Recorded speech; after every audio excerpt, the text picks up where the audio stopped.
Hi guys, I'm Shmi and I've teamed up with Pendle Leasing to shoot a new style and series of videos for you.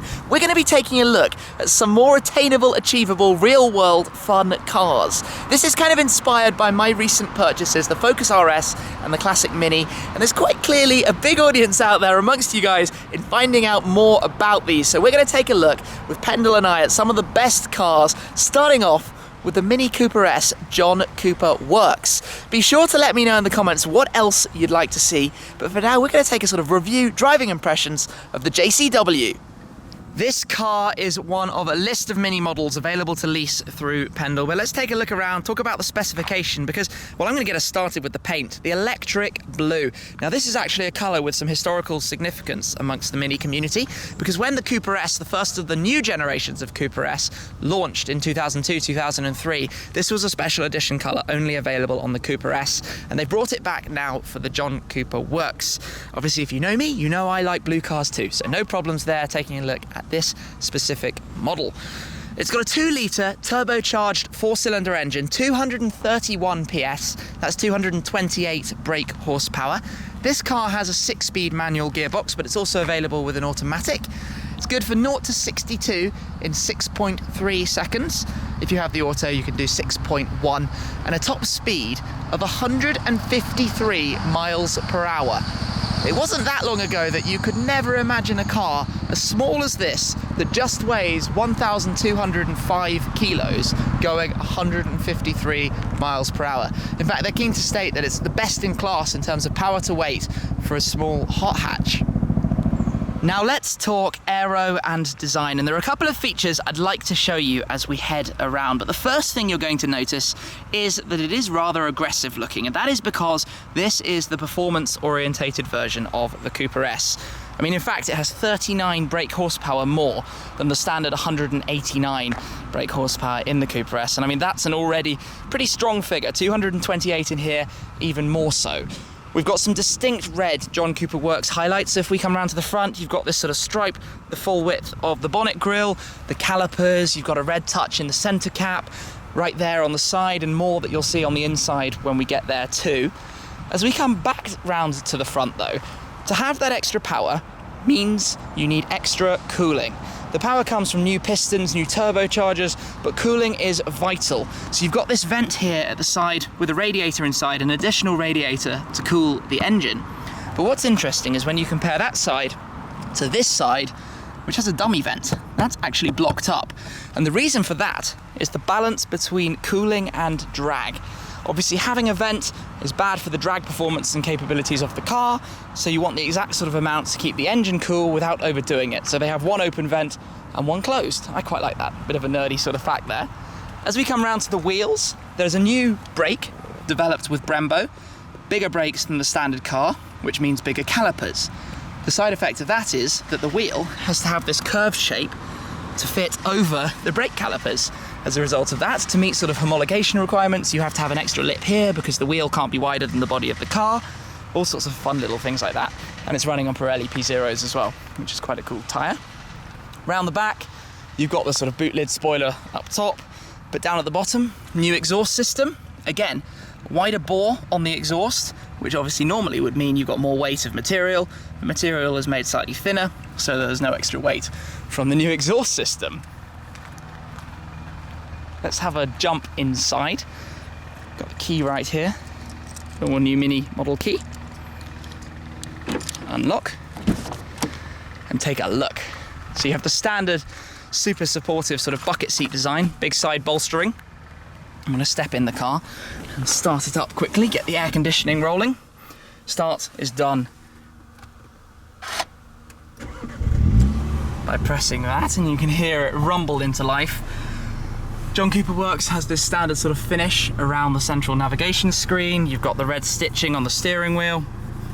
Some nice sort of touches as you look around the interior, and we'll come back and have a full sort of play around the inside when we return. But big thing, obviously, triple pedals. Everybody likes 3 pedals with a 6-speed gearbox. So obviously I can imagine a few people wondering, why is a manual gearbox slower. It's actually, when you're driving on the real world, it's quicker when you're in gear. It's just slower to get off the line and get moving. And I've just noticed one other cool thing. We've actually got a head-up display here as well. I'm not quite sure if you can read that. I saw it briefly. There we go. 0 miles per hour. Well, I'm going to take this car for a little drive now and see how it handles, and I'm hoping it's going to be quite nice. Getting us started, I'm heading off in mid mode, which unsurprisingly is the middle mode between sport and green. So we'll be playing with those in a second, which you do by this very nice toggle around the base of the gear stick. It's a really, really nice integration. And that will control steering feel, throttle response, and a little bit to do with the noise of the exhaust. So it will change the kind of mapping and the sound you get out of it. Going around the first corner, it's a real kind of go-kart, short wheelbase, very, very pointy steering. I'm looking forward to putting this into sport mode and just sort of giving it a go and grabbing it by the wheel and chucking it round.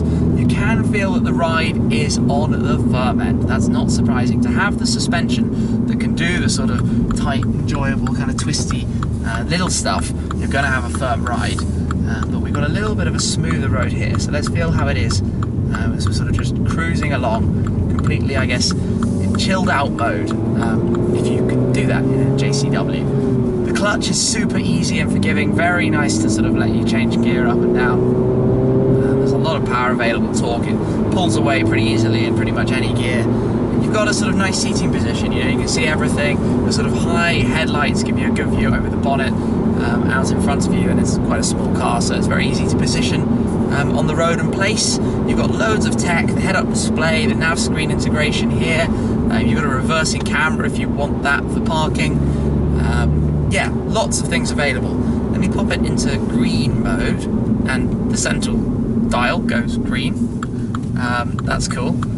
And I can see a green gauge on the dash in front of me as well. So I suppose this is all to do with driving efficiently, pushing you towards looking after the environment. It's telling me how much I've made on my fuel range. Well, unfortunately, I'm not going to make very much on my fuel range because I'm not going to keep it in green for very long. Yeah, I can feel it's holding back the throttle like foot flat. There's significantly less get up and go than there is in mid mode. So let's go back to mid, where it goes a slightly yellower colour. And then let's go to sport. I think it goes red. That goes red. I've got a rev counter on the head-up display. The car means business. We've got auto rev blipping as well. And lots of pops and crackles. Yeah, that's my kind of thing. I love cars that do that. It's slightly artificial, I know, but it's a bit of fun. And you can turn it off if you don't want to be antisocial. Right, so let's drive sportily, feel how this car is and what the turn-in's kind of like. Go over some bumps. Oh, yeah, definitely getting thrown about by the little bumps there. Pickup's good, nice sort of amount of power. This is like one of those things you just grab it by the reins and go, off you go. Hold the wheel tight, go around the corner, and pull away. Yeah, this is really fun. And that's what these cars are about. Just having fun. It's not necessarily a massive horsepower number you need to enjoy a car. Now that's a cool thing I've just noticed. The central sort of light dial actually brightens up like a rev counter. As you put your foot down, the white light moves around up towards the top where you've got the yellow and red.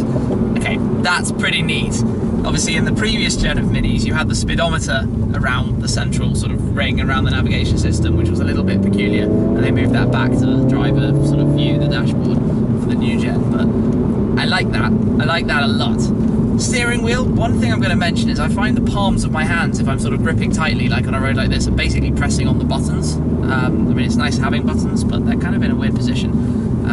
Right literally under your arms like that, under your palms like that. Wow, the rev blipping is great in a car like this. Away we go. The bumps are really firm, but I'm probably not helping myself by having it in sport mode. It just encourages me to drive perhaps a little bit more aggressively than I need to, but I'm having fun, and that is, like I said, what a car like this is for. You just point it and go. You really do, just point it, and away you go.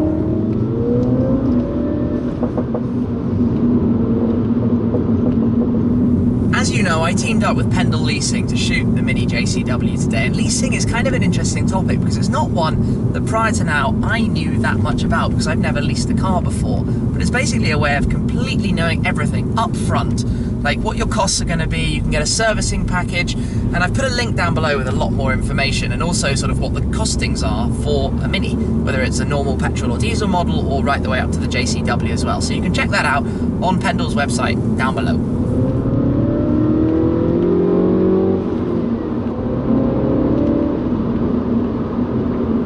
Turning it back into mid-mode just to cruise for a minute.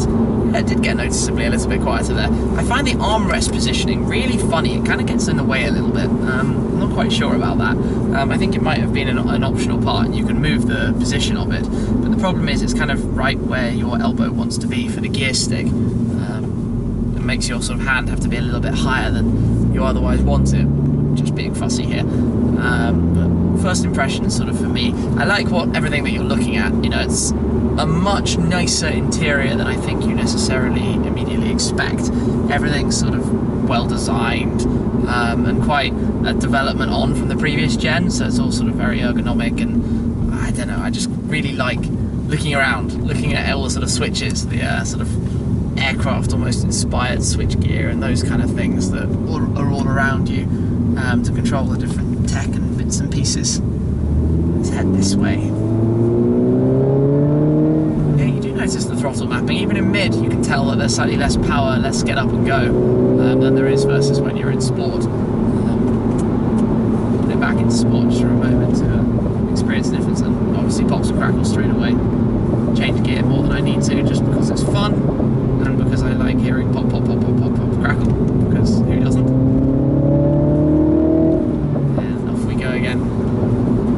I love those lights. I love those lights.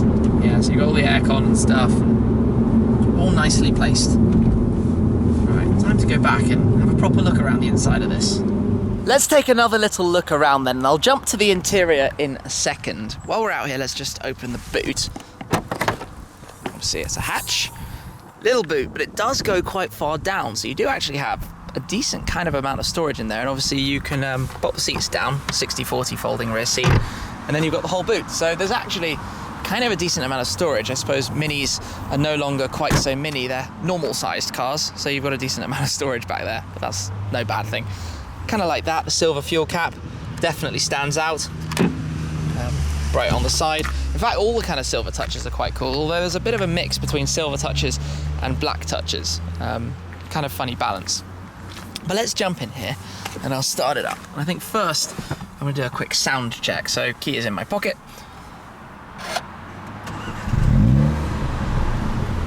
Let me show you this toggle that I mentioned. Pop it in sport mode. That goes red. Sport is displayed here. The head-up display changes slightly. And let's give it a couple of little blips.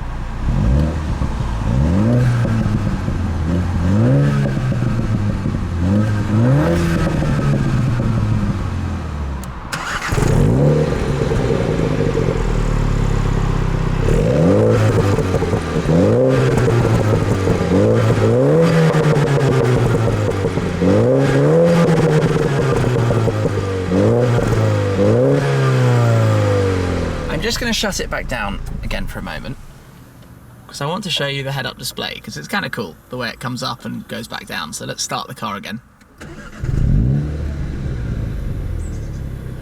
It kind of opens and rises up on the dashboard. I don't know, just kind of a fun thing. So here you've got your sort of central, well, entertainment system, which is controlled through the sort of iDrive buttons and settings down here, all very familiar to the whole sort of range of cars. So I mean, without going into too much detail, you can roughly see how that works. Nice display, the full width, bright big screen, easy to read. Beneath that you've got your air conditioning controls, and then you've got these sort of dials I was kind of talking about. Everything, you know, your traction control here, your auto start, stop, on, off. They're just really, really nice kind of dials. Down here, USB and aux, cup holders.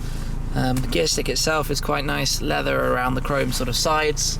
Just got all the cool design with, you know, the speaker integration into that sort of armrest along the door. You've got a glove box, not the world's largest, but it will do. Air vents.